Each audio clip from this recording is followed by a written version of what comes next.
Hi everyone, it's Zach with Pocket Coach Academy, and today we're going to continue the series on the national service topic for the UIL Fall 2025 LD topic. The last case was focused on national security, military readiness, and this case is going to be more focused on economics. So the AF begins the argument that compulsory national service ought to be valued because it's a massive economic boom. It argues that service is the smart investment, generates huge returns for individuals, communities, and it's a pragmatic case that says, look at the numbers. Um, and we can see that service is going to boost the economy in the United States. So let's start with the framework. This framework is designed to get the judge thinking in the terms of a cost benefit analysis. So this starts with the definition national service, um, which specifically frames national service as programs like AmeriCorps, which gives participants stipends and educational awards. And they do things like acts of service, not necessarily military service. So the idea or this definition makes the idea of compulsory service feel less intimidating because you're not necessarily forcing people into the military for no pay. You're talking about expanding a program that already exists and provides tangible benefits to its members because it gives them the opportunity for service. So let's get into the value and criterion on this one. The value is morality, simply defined by Collins as the principle of right and wrong accepted by society. And then we get into the criterion, which is consistency with normative economics.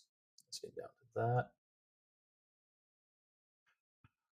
So specifically, the Coiler 14 evidence makes it pretty simple. Normative economics is about how to allocate scarce resources to improve social welfare or the public good. It's the study of what our economic policies ought to be to make society better off. So this is a great framework for this case. It frames the debate as a question of smart investment. The resolution asks what we ought to value, and your framework says we ought to value the choice that produces the most social and economic good, which gives you a clear data-driven way to win the round. And then we have a couple of justifications for the criterion specifically.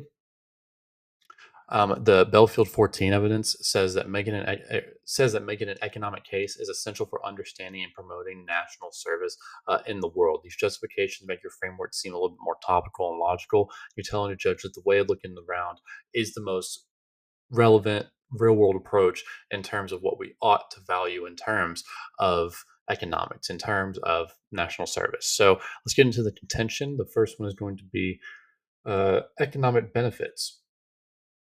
So the Bridgeland and the UIL 19 evidence cites a massive review of 139 studies and finds a benefit cost ratio of $3.90 for every $1 invested in those national service programs to find at the top of the AF. The positive outcomes like skill development were extremely prevalent in this study. And then the Belfield 13 evidence right below it is taking that even further. It models what would happen if we scaled up the national service expanding to 1 million members, which would cost about 21.7 billion, but it would generate 92.6 billion dollars in returns, which is actually a benefit cost ratio of 4 to 1 in that sense.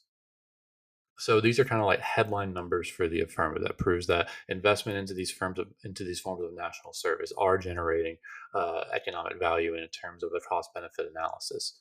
Then we get into the subpoint B, long term benefits.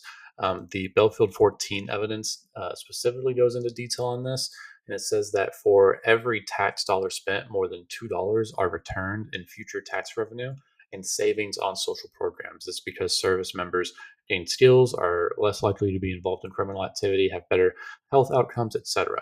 And then the second piece of Belfield 14 evidence explains how service helps with major demographic challenges for older Americans to provide a way for them to stay active and contribute for at risk youth who struggle in traditional schools. Service provides the structure, support, and goal orientation that is usually necessary to succeed, which shows that the economic benefits are not just short term numbers boost, but rather national service creates a positive ripple effect through in the entirety of society. It leads to a healthier, more productive, and less costly citizenry in the long run, which is the solution to a lot of the biggest, social challenges that face the United States. So then we get into subpoint C, which is going to be economic growth. So the Edelman 19 evidence proposes a model where national service creates a federally funded marketplace for labor.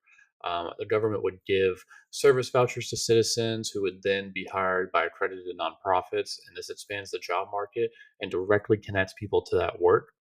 Then this next piece of Belfield 13 evidence focuses on the benefits of service by seniors, calculating that the total social value is $1.42 billion annually from those existing programs with a benefit cost ratio of almost 4 to 1, which is very similar to what we saw in the earlier in the contention. And then the Rothschild and Weber uh, 24 evidence explains why this is more important, and it argues that increasing the utilization of quote the human capital of older individuals is key to fostering economic growth, productivity, and entrepreneurship, especially in an aging society. So this entire subpoint provides sort of the big picture economic growth story. You're not just talking about saving money. You're not just talking about boosting profits. You're talking about creating jobs, building skill, which economists like to call human capital, and boosting the overall productivity of the entire United States economy by making national service compulsory and saying we should value it over personal autonomy. It benefits society overall, which in turn is going to be, better for everybody's personal autonomy. It's another way that you can use the framework and the wording of the resolution to kind of solve the negatives impacts before they're ever even read. So that's why this case can be so useful and strategic using an economic perspective. So just to do a little bit of a recap on this affirmative, it's a little bit shorter of an affirmative, but a lot more things are highlighted than other affirmatives.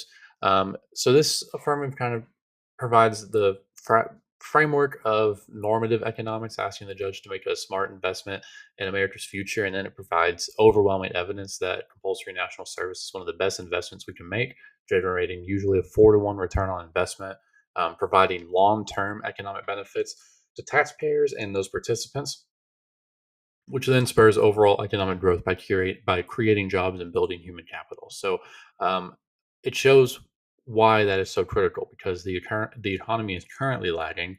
It is threatening our position as a world leader, and by revitalizing our economy and our workforce, the national service and compulsory national service is the key to maintaining that global stability.